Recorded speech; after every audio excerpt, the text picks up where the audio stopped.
ನಮಸ್ಕಾರ ಎಲ್ಲರಿಗೂ, ಹೇಗಿದ್ದೀರಾ? ನಾನಿವತ್ತು ನಿಮಗೆ ಏನು ಹೇಳೋಕ್ಕೆ ಬಂದೀನಿ ಅಂತಂದರೆ, ಮೊನ್ನೆ ಲೈವ್ ಹೋದಾಗ ಕೆಲವೊಂದು ಪ್ರಶ್ನೆಗಳು ಕೇಳಿದ್ರಿ. ನೀವು ಕ್ಯಾಮ್ರಾನ ಹೆಂಗೆ ಅದನ್ನು ಕ್ಯಾಮ್ರಾ ಹೆಂಗೆ ಇಡ್ತೀರಾ, ಹೆಂಗೆ ಶೂಟ್ ಮಾಡ್ತೀರಾ, ಯಾವ ಆ್ಯಂಗಲಲ್ಲೆಲ್ಲ ಇಡ್ತೀರಾ ಅಂತೇಳಿ ಕೇಳಿದರು. ಅದಕ್ಕೆ ನಾನು ಒಂದು ವಿಡಿಯೋದಲ್ಲಿ ಹೇಳ್ತೀನಿ ಅಂತ ಹೇಳಿದ್ದೆ. ಹಂಗೆ ನಿಮಗೆ ಹೇಳ್ತಾ ಇದ್ದೀನಿ ನೋಡಿರಿ.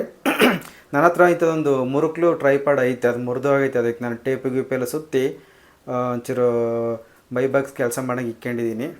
ಆ ಟ್ರೈಪಾಡ್ನ ನಾನು ಹಿಂಗೊಂದು ಬಕೆಟ್ ಮೇಲೆ ಇಟ್ಕೊತೀನಿ, ಯಾಕಂದರೆ ಹೈಟ್ ಸಾಕಾಗಬೇಕಲ್ಲ ನಮಗೆ ಒಂಚೂರು. ಅದಿಷ್ಟೇ ಇಟ್ಟರೆ ಮೋಟ್ ಆಗುತ್ತೆ. ಅದಕ್ಕೇನು ಮಾಡ್ತನಪ್ಪ ಅಂದರೆ, ಈ ಥರ ಒಂದು ಖಾಲಿ ಬಕೆಟ್ ಇಟ್ಕೊಂಡ್ಬಿಟ್ಟು ಎತ್ತರ ಜಾಸ್ತಿ ಮಾಡಿ ಇಟ್ಕೊಂಡು ಇಲ್ಲಿ ನಾನು ಈ ಥರ ಶೂಟ್ ಮಾಡ್ಕೋತೀನಿ. ನಿಮಗೆ ಕಾಣಿಸ್ತಾ ಇದೆಯಲ್ಲ, ಇಲ್ಲಿ ಈ ಕಡೆಯಿಂದ ಅಲ್ಲಿ ಸ್ಟವ್ ಮೇಲೆ ಏನಾದರೂ ಇಟ್ಟು ಮಾಡ್ತಿರ್ಬೇಕಾದ್ರೆ ಈ ಕಡೆಯಿಂದ ಶೂಟ್ ಮಾಡ್ಕೋತೀನಿ ನಾನು ಹಿಂಗೆ. ಇದು ತಗೊಂಡು ಆಯ್ತು ಅಲ್ಲೇ ಒಂದು ವರ್ಷದ ಮೇಲೆ ಆಯ್ತೇನಪ್ಪ. ಅದು ಸ್ವಲ್ಪ ಬಿಗಿಯಾಗಿ ತಿರೋಕ್ಕೋ ಹಂಗೆ ಮುರೆ ಇಟ್ಟಿದೆ, ಹಂಗಾಗಿ ಅದಕ್ಕೆ ಟೇಪ್ ಸುತ್ತಿ ಹಂಗೆ ಇದು ಮಾಡ್ತಾಯಿದ್ದೀನಿ. ನೋಡ್ಕೊಂಡು ಹಿಂಗೆ ಅಂದರೆ ನಮಗೆ ಎಷ್ಟು ಹೈಟ್ ಬೇಕೋ ಅಷ್ಟಕ್ಕೆ. ನಿಮ್ಗೆ ಇನ್ನೂ ಹೈಟ್ ಕಡಿಮೆ ಬೇಕು ಅಂತಂದರೆ ಇನ್ನೂ ಸಣ್ಣದೊಂದು ಈ ಥರದ್ದು ಏನಾದರೂ ಒಂದು ತಲೆ ಓಡಿಸ್ರಿ. ನೀವು ತಲೆ ಓಡಿಸಿ ಇಟ್ಕೊಂಡು ಶೂಟ್ ಮಾಡ್ಕೊಳ್ರಿ, ಗೊತ್ತಾಯ್ತಾ? ನಿಮಗೆ ತೋರಿಸ್ಬೇಕು ಅಂತೇಳಿ ತೋರಿಸ್ತಾ ಇದ್ದೀನಿ ನೋಡಿರಿ. ಈ ಆ್ಯಂಗಲಲ್ಲಿ ನಾನು ಇಟ್ಬಿಟ್ಟು ಶೂಟ್ ಮಾಡ್ತೀನಿ ಕುಕ್ಕಿಂಗ್ ವೀಡಿಯೋಸ್ನ, ಆಯಿತಾ?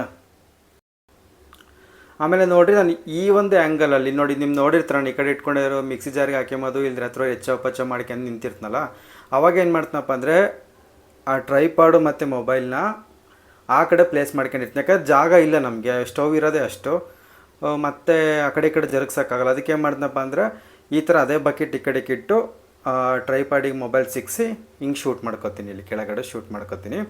ಆಮೇಲಿಂದ ತಟ್ಟೆ ಹಾಕಿಟ್ಟಿದ್ದೀನಿ ಅಂತಂದರೆ ಏನಾದರೂ ಬಿಸಿದೇನಾರು ಅವಾಗ ಮಾಡ್ಕೊಂಡಿದ್ರೆ ಅವಾಗ ಏನು ಮಾಡ್ತಪ್ಪ ಅಂದರೆ ಅದು ಪ್ಲಾಸ್ಟಿಕ್ಕಿನ ಬಕೆಟ್ ಜಿನಿಗೆತ ಅಂತೇಳಿ ಒಂದು ತಟ್ಟೆ ಹಂಗೆ ಅಡ್ಡಿಡ್ತೀನಿ, ಅವಾಗ ಏನಾಗಲ್ಲ ಅದು. ಈಗ ಹಿಂಗೆ ಇರೋದ್ರಲ್ಲೇ ಎಷ್ಟಾಗುತ್ತೋ ಅಷ್ಟು ಮಾಡಿ ನಾನು ಅಪ್ಲೋಡ್ ಮಾಡ್ತೀನಿ. ಇಲ್ಲಿ ನಿಮಗೆ ತೋರಿಸ್ತೀನಿ ರೀ ಒಂಚೂರು ನೋಡಿರಿ, ನಿಮಗೆ ಕಾಣಿಸ್ತಾ ಐತೆ ಇವಾಗ. ಇವತ್ತೇನು ಬೇಜಾರಾಗಬೇಡ್ರಿ, ನೀರಿಲ್ಲ ಬೆಳಗ್ಗೆಯಿಂದ, ಹಂಗಾಗಿ ಏನು ಕ್ಲೀನ್ ಮಾಡ್ಕೊಂಡಿಲ್ಲ, ಎಲ್ಲ ಕೊಳೆ ಆಗೈತೆ. ಈ ಥರ ಈ ಕಡೆಯಿಂದ ಶೂಟ್ ಮಾಡ್ಕೊತೀನಿ ನಾನು.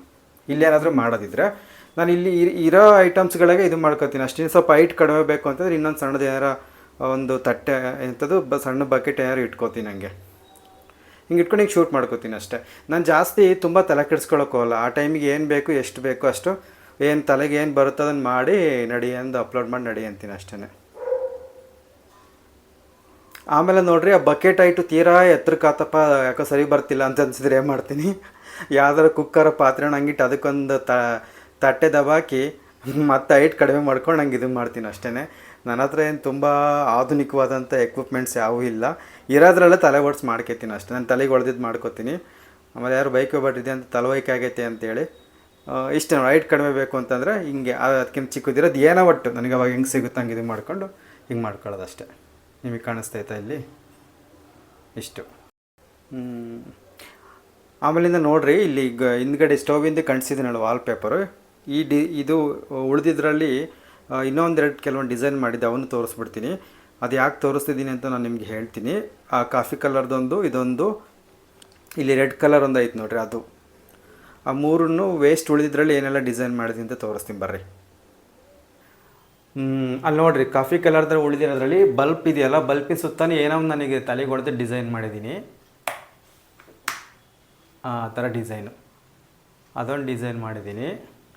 ಆಮೇಲೆ ಇಲ್ಲಿ ಸ್ವಿಚ್ ಬಾಕ್ಸ್ ನೋಡಿ, ಅದು ವೈಟ್ ಇತ್ತು ಮೊದಲು, ಅದಕ್ಕೇನಿರಲಿಲ್ಲ. ಉಳಿದಿದ್ರಲ್ಲಿ ಅದನ್ನು ಕೂಡ ಸ್ವಲ್ಪ ಡಿಸೈನ್ ಮಾಡಿದೆ. ಅಲ್ಲೊಂದು ಸ್ವಿಚ್ ಇದೆ ನೋಡಿರಿ, ವಾಷಿಂಗ್ ಮೆಷಿನ್ ಮೇಲೊಂದು, ಅದ್ರ ಸುತ್ತ ಮಾಡಿರೋದು ಇದೇನೆ, ಮತ್ತು ಈ ಸ್ವಿಚ್ ಸುತ್ತ ಮಾಡಿರೋದು ಅದೇ. ಅಷ್ಟೊತ್ತಿಗೆ ಖಾಲಿ ಆಯಿತು ಟೇಪತ್ತು, ನಾನು ಸುಮ್ಮನೆ ಅದೇ, ಇಲ್ಲದ್ರೆ ಎಲ್ಲ ಸ್ವಿಚ್ ಬೋರ್ಡ್ಗೂ ಮಾಡ್ತಿದ್ದೆ. ಆಮೇಲೆ ಇಲ್ಲಿ ಯಾಕೋ ನಮ್ಮ ಫೋಟೋ ಹಾಕಿಣಕ್ಕೆ ನನಗೆ ಯಾಕೋ ಬೇಡ ಅಂತ ಅನ್ನಿಸ್ತು. ಅದಕ್ಕೆ ಅದೇ ಅಡುಗೆ ಮನೆಗೆ ಉಳಿದಿತ್ತಲ್ಲ, ಅದನ್ನೇ ನೊರೆದು ನಡಿ ಅಂತಂದೆ. ಅದಕ್ಕೆ ಮೂರಕ್ಕೂ ಒಂಚೂರು ಕಟ್ ಮಾಡಿ 6 ನಡಿ ಅಂದು ಅದನ್ನು ಹಾಕ್ತೀವಿ. ಸುಮ್ಮನೆ ಯಾಕೆ ಖಾಲಿದೇನು ಹಾಕೋದು ಅಂತೇಳಿ ಅದಕ್ಕೊಂಚೂರು ಅಂಟಚ್ಚಿದೆ. ಆಮೇಲಿಂದ ನೀವು ಇದಕ್ಕಂತೂ ಪಕ್ಕಾ ನಗ್ತೀರ ಅನ್ಸುತ್ತಿಲ್ಲ, ಬೈಕ್ ಹೋಗ್ತೀರ ಅನ್ನೋದು ಗೊತ್ತಿಲ್ಲ. ಈ ಟ್ಯೂಬ್ ಲೈಟ್ ಏನಾಯ್ತಪ್ಪ ಅಂದರೆ ಇದು ಹಾಲು ಸ್ವಲ್ಪ ಸಣ್ಣದು ಬರುತ್ತೆ, ಹಂಗಾಗಿ ಏನಾಗ್ತಿತ್ತಪ್ಪ ಅಂದರೆ ಒಳ್ಳೆ ಕಣ್ಣಿಗೆ ಸೂಜಿ ತಗೊಂಡು ಇಟ್ಟದಂಗೆ ಆಗೋದು, ಬೆಳಕು ಜಾಸ್ತಿ ಬೆಳಕು ಅನ್ನಿಸ್ತಿತ್ತು. ಅದಕ್ಕೆ ನಾನು ಏನು ಮಾಡಿದೆ ಅಂತಂದರೆ, ಆ ಕಡೆ ಈ ಕಡೆ ಅದೇ ಪ್ಯಾಕ್ ತೊಗೊಂಬೈದ್ನಲ್ಲ, ಎರಡೂ ಕಡೆ ಮುಚ್ಚಿದೆ ನಾನು. ಅದನ್ನ ಎರಡೂ ಕಡೆ ಕವರ್ ಮಾಡಿ ಎಷ್ಟು ಬೇಕೋ ಅಷ್ಟು ಬೆಳಕು ಮಾತ್ರ ಬಿಡೋ ಥರ ಮಾಡಿದೆ. ನೋಡ್ರಿ ಆ ಕಡೆ ತಡ್ರಿ ನಿಮಿಷ, ನಿಮಗೆ ಕಾಣಿಸ್ತಾ ಇದೆಯಾ ರೆಡ್ ಕಲರ್ ಸ್ವಲ್ಪ ಅದೇ ಅದ್ರ ಸುತ್ತ ರೊಟ್ಟಿನ ಬರುತ್ತಲ್ಲ ಅದನ್ನು ಅಷ್ಟೇ ಉಳಿಸಿ ಆ ಕಡೆ ಸುತ್ತಿ ಒಂದು ಸ್ವಲ್ಪ ಟೇಪ್ ಸುತ್ತಿದ್ದೀನಿ ಅಷ್ಟೇ. ಆ ಥರ ಮಾಡ್ಕೊಂಡೆ. ನೋಡ್ರಿ, ನಾನು ಇದನ್ನೆಲ್ಲ ಯಾಕೆ ಏನೋ ಜಂಬ ಕೊಚ್ಕೊಳ್ಳೋದಕ್ಕೆ ಏನೋ ಭಾರಿ ದೊಡ್ಡ ಸಾಧನೆ ಮಾಡಿದ್ದೀನಿ, ನಾನು ಗ್ರೇಟು ಅಂತ ನಾನು ಹೇಳ್ಕೋಬೇಕು ಅಂತೇಳಿ ನಾನು ನಿಮಗೆ ಹೇಳ್ತಿಲ್ಲ. ಇದರ ಉದ್ದೇಶ ಏನಪ್ಪ ಅಂತಂದರೆ, ಯಾವುದೇ ಸಮಸ್ಯೆ ಆಗಲಿ ಅದಕ್ಕೊಂದು ಪರಿಹಾರ ಇದ್ದೇ ಇರುತ್ತೆ. ನಾವು ಅದನ್ನ ಸ್ವಲ್ಪ ಆಲೋಚನೆ ಮಾಡಬೇಕು, ನಮ್ಮ ತಲೆಗಳಿಗೆ ಅದನ್ನು ಕೊಡಬೇಕು, ಅದನ್ನ ಯೋಚನೆ ಮಾಡು ಅಂತೇಳಿ. ಹಂಗಾಗಿ ನಾವೇನು ಮಾಡ್ತೀವಿ, ಸಮಸ್ಯೆಗಳ ಬಗ್ಗೆನೂ ಯೋಚನೆ ಮಾಡ್ತಾ ಕೂರ್ತೀವಿ. ಅದ್ರ ಬಗ್ಗೆ ಯೋಚನೆ ಮಾಡೋದಕ್ಕಿಂತ ಪರಿಹಾರದ ಬಗ್ಗೆ ಯೋಚನೆ ಮಾಡಬೇಕು. ದೇವ್ರು ಯಾವ್ದಾರು ಒಂದು ದಾರಿನ ತೋರಿಸ್ತಾನೆ. ಆಮೇಲೆ ನೀವೇನು ಬೈಕೊಳಕ್ಕೆ ಹೋಗ್ಬೇಡ್ರಿ, ನೀನು ಭಾರಿ ದೊಡ್ಡ ಸಾಧನೆ ಮಾಡಿದೀಯಾ, ಅಲ್ಲೆಲ್ಲರೂ ಬಸ್ ಸ್ಟ್ಯಾಂಡ್ ನಿಂತಿರೋ, ಒಂದು ಕೆಂಪು ಶಾಮೇನಾಕ್ಸ್ ನಾಲ್ಕು ನೀಲಿ ಕುರ್ಚಿ ಇಕ್ಕಿ ಶಾಲೆವೆಲ್ಲ ಒಚ್ಚತ್ತ ಒಂದು ಹೂವಿನಾರ ಸಿಕ್ಕಿ ಚಪಳೆ ತಟ್ಟಿ ಸುವಕ್ಕೆ ಇಟ್ಟು ಬರ್ತೀನಿ ನಿನಗೆ ಅಂತೇಳಿ ಯಾರು ಬೈಕೊಳಕ್ಕೆ ಹೋಗ್ಬೇಡ್ರಿ. ನೀವು ನನಗೆ ಸನ್ಮಾನ ಮಾಡಲಿ ಹೊಗಳ್ರಿ ಅಂತೇನು ಹೇಳ್ತಿಲ್ಲ ನಾನು.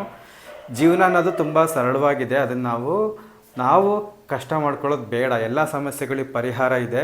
ಪರಿಹಾರ ಇಲ್ಲ ಅಂದಕ್ಕೆ ಇಲ್ಲಿ ಒಬ್ರಿದ್ದಾರೆ ನೋಡ್ರಿ, ಇವರು ಆಯಿತಾ, ಇವರು ದೇವರು. ನೀವು ಯಾವ ದೇವ್ರು ನಂಬ್ತೀರೋ ಆ ದೇವರು ಖಂಡಿತ ಇಲ್ಲಾದರೂ ಒಂದು ದಾರಿ ತೋರಿಸ್ತಾರೆ. ನಾವು ಪ್ರಾಮಾಣಿಕವಾಗಿದ್ದೀವಿ ಅಂತಂದರೆ ದೇವ್ರು ಯಾವುದಾದ್ರೂ ಒಂದು ರೂಪದಲ್ಲಿ ನಮ್ಮನ್ನು ಕೈ ಹಿಡಿತಾನೆ. ಹಾಗಾಗಿ ದೇವರನ್ನು ನಂಬಿ ಸಮಸ್ಯೆ ಬಗ್ಗೆ ಯೋಚಿಸೋದ್ಕಿಂತ ಅದರ ಒಂದು ಪರಿಹಾರದ ಬಗ್ಗೆ ಯೋಚನೆ ಮಾಡಿರಿ. ದೇವ್ರು ಏನಾದರೂ ಒಂದು ದಾರಿ ತೋರಿಸ್ತಾನೆ ಅಂತ ಹೇಳಬೇಕು ಅಂತೇಳಿ ನಾನು ನಿಮ್ಗೆ ಹೇಳ್ದಷ್ಟೇ. ಅದು ಬಿಟ್ಟು ನನ್ನ ಬಗ್ಗೆ ನಾನು ಕೊಚ್ಕೋತಾ ಇದ್ದೀನಿ ಅದು ಇದು ಅಂತ ಏನಿಲ್ಲ. ಆಮೇಲೆ ನಿಮ್ಗೆ ಅನ್ನಿಸ್ಬೋದು ಆ ಥರ ಟೇಪು ಅದೆಲ್ಲ ಸುತ್ತಿದೆಯಲ್ಲ, ಅದು ಹೀಟಾಗಿ ಬೆಂಕಿ ಒತ್ಕೊಂಡ್ರೆ ಏನು ಮಾಡ್ತೀಯ ಅಂತೇಳಿ ಅಂತ. ಅದು LED ಬಲ್ಪ್, ಅದು LED ಟ್ಯೂಬ್ಲೈಟು, ಅಷ್ಟೊಂದು ಹೀಟ್ ಬರೋಲ್ಲ ಅದ್ರಾಗೆ, ಅದು ಅಷ್ಟೊಂದು ಬಿಸಿನೂ ಆಗಲ್ಲ. ಅದು ಅಲ್ದಂಗೆ ಇದು ದೊಡ್ಡ ಲೈಟ್ ಆಗಿರೋದ್ರಿಂದ ಇದು ನಾವು ನೈಟ್ ಲ್ಯಾಂಪ್ ಹಂಗೆ ಯೂಸ್ ಮಾಡಲ್ಲ, ಮನೆಗಿದ್ದಾಗಲೇ ಹಾಕ್ಯಂಬೋದು. ಆ ಥರ ಏನೂ ಅಪಾಯ ಆಗಲ್ಲ. ನಾನೇನೇ ಮಾಡಿದ್ರೆ ಅಂಥವೆಲ್ಲ 100 ಸಲ ಯೋಚನೆ ಮಾಡಿರ್ತೀನಿ. ಮತ್ತು ಹಂಗೆ ಅನಾಹುತ ಆಗೋವಿದ್ದರೆ ನಾನು ಅವನ್ನ ಮುಟ್ಟಕ್ಕೆ ಹೋಗೋದಿಲ್ಲ. ನನಗೆ ಗೊತ್ತಿರೋದು ಕಲ್ತಿರೋದನ್ನ ಕಾನ್ಫಿಡೆನ್ಸ್ ಇರೋದನ್ನ ಮಾಡ್ತೀನಿ ಹೊರತು ಇಲ್ದಿರೋವೆಲ್ಲ ತಲೆ ಬೇಯಿಸ್ಕೊಂಡು ಗೊತ್ತಿಲ್ದಿರೋವೆಲ್ಲ ಮಾಡಿ ಅದಕ್ಕೆ ಪ್ರಸಂಗ ಅಂತ ಮಾಡೋಕ್ಕೋಗಲ್ಲ ನಾನು. ಆಮೇಲೆ ಇನ್ನೊಂದು ನೋಡಿರಿ, ನಮ್ಮ ಮನೇನ ನಾವು ಆದಷ್ಟು ಯಾಕೆ ಚೆನ್ನಾಗಿ ಇಟ್ಕೋಬೇಕು ಅಂತಂದರೆ, ನಾನು ಇನ್ನೊಂದು ಲೈಟ್ ಆಫ್ ಮಾಡ್ತೀನಿ ನೋಡಿರಿ, ಎಷ್ಟು ಚೆನ್ನಾಗಿದೆ ನೋಡಿರಿ. ಇದ್ರ ಕೆಳಗಡೆ ಮಲ್ಕೊಂಡ್ರೆ ಎಷ್ಟು ಖುಷಿ ಅನಿಸುತ್ತೆ ಗೊತ್ತಾ, ಆಕಾಶನೇ ಇದೆ ಅನಿಸುತ್ತೆ. ಅಂದರೆ ಮನೇನ ನೀಟಾಗಿ ಇಟ್ಕೊಳ್ಳೋದ್ರಿಂದ ಎಷ್ಟು ಚೆನ್ನಾಗಿರುತ್ತೆ ಅಂತ ಅಲ್ವಾ. ಇಲ್ಲೊಂದು ಲೈಟ್ ಹಾಕ್ತೀನಿ ತಡ್ರಿ ನಿಮಗೆ ನೋಡಿರಿ, ಭಗವಾನ್ ಬುದ್ಧ ದೇವರು ಅಲ್ವಾ. ಅಂದರೆ ಮಲಗೋ ಟೈಮಲ್ಲಿ ಈ ಥರದ್ದೆಲ್ಲ ಏನೋ ಒಂಥರ ಎಷ್ಟು ಆನಂದ ಕೊಡುತ್ತೆ ಗೊತ್ತಾ. ಇಲ್ಲೆಲ್ಲ ಚುಕ್ಕಿಗಳಿದ್ದಾವೆ ಅಂತ ಅನಿಸುತ್ತೆ ಆಯಿತಾ. ಇದೊಂದು ನೈಟ್ ಲ್ಯಾಂಪನ್ನು ಹಾಕ್ಕೊಂಡ್ರೆ ಏನೋ ಒಂಥರ ಮನಸ್ಸಿಗೆ ಎಷ್ಟು ಖುಷಿ ಅಂತ ಅನಿಸ್ತಾ ಇರುತ್ತೆ. ಹಾಗಾಗಿ ಜೀವನದಲ್ಲಿ ಪ್ರತಿಯೊಂದು ಕ್ಷಣದಲ್ಲೂ ಕೂಡ ಆನಂದ ಇದೆ, ನಾವು ಅದನ್ನ ಕಂಡುಕೊಳ್ಬೇಕು, ಅದನ್ನು ಅನುಭವಿಸ್ಬೇಕು ಅಂತ ನಾನು ನಿಮಗೆ ಹೇಳ್ತೀನಿ ಅಷ್ಟೇ. ಓವರಾಗಿ ಮಾತಾಡಿದೆ ಅಂತಂದರೆ ದಯವಿಟ್ಟು ಬೇಜಾರಾಗೋಗ್ಬೇಡಿ, ಕ್ಷಮಿಸ್ಬಿಡಿ. ಆಮೇಲೆ ಇಲ್ಲೊಂದು ಕುಕ್ಕರ್ಸ್ಕೊಂಡೈತೆ ನೋಡ್ರಿ, ಇಲ್ಲೊಂದು ಶಾಂಪು ಬಾಟ್ಲಿ, ಅದನ್ನು ವೇಸ್ಟ್ ಆಗ್ತಿತ್ತಂತ ಅದನ್ನ ಕಟ್ ಮಾಡಿ ಅದಕ್ಕೊಂಚೂರು ಉಳಿದಿರೋದು ಅಡುಗೆ ಮನೆಯದು ವಾಲ್ ಪೇಪರ್ನಾಗ ಉಳಿದಿದ್ವಲ್ಲ ಅವನ್ನ ಹಚ್ಚಿ ಒಂದೇ ಒಂದು ಚುಕ್ಕಿನ ವೇಸ್ಟ್ ಆಗಿಬಿಟ್ಟಿಲ್ಲ, ಹಂಗೆ ಮಾಡಿ ಇಲ್ಲೊಂದು ರೆಡಿ ಮಾಡಿದ್ದೀನಿ. ಸರಿ ಆಯಿತು, ಇಷ್ಟೇ ಇವತ್ತಿನ ವೀಡಿಯೋ. ಮುಂದಿನ ವೀಡಿಯೋದೆಲ್ಲ ಸಿಗ್ತೀನಿ. ಟಾಟಾ, ಬಾಯ್ ಬಾಯ್.